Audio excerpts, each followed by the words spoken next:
little birds, to the Garden of Stories. I am Tish Raven. And I am Caspian Crow. And we are the Spooky Hollow Storytellers. We travel the world in search of stories. We will travel near, we will travel far, we will travel high, and we will travel low. We will travel in the rain, and we will travel in the sunshine. All in search of your tales, your yarns, your myths, your legends, your histories. And what collection of fantastical stories is complete without dragons? Today's story comes to us from English folklore, told to you in our very own original version. Please enjoy the tale of St. George and the Dragon.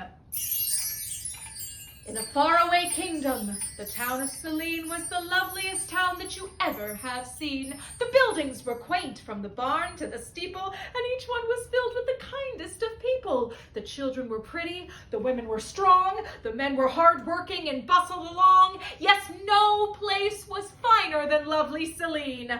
But I bet that you see a but in this scene.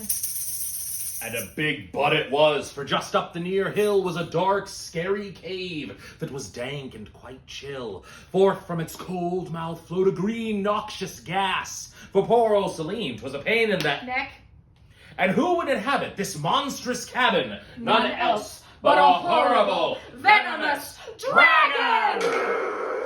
'Twas ugly and coarse and unspeakably mean, and always harassing the town of Selene. From big toothy jaws, vile poison he spewed. It made people sick, and it spoiled the food. He flapped his great wings and knocked over their cows. He snapped his long tail, and it broke all their plows. There was no cruel depth to which he would not stoop, until the town council requested a truce.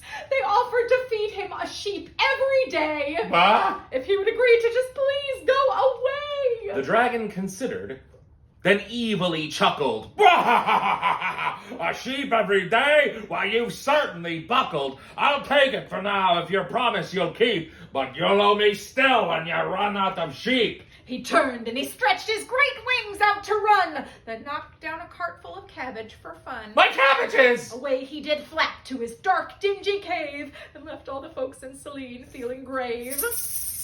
In less than 6 months, they were all out of sheep, but still had a terrible promise to keep. Without any sheep, they had no choice but people, so they held a lottery under the steeple. And would you believe the first name they did glean was the king's lovely daughter, Princess of Selene? Yes! The king gave a wail. No! And he offered his gold, but the folks would not budge, for they weren't all that bold. The princess was dressed in a gown and a veil to be gobbled up like a bowl full of kale. Ew. But just at that moment, a stranger appeared. Broad-shouldered and sworded, he said, "Do not fear! My name is St. George, and I promise you now, I'll slay your foul dragon. On this I do vow."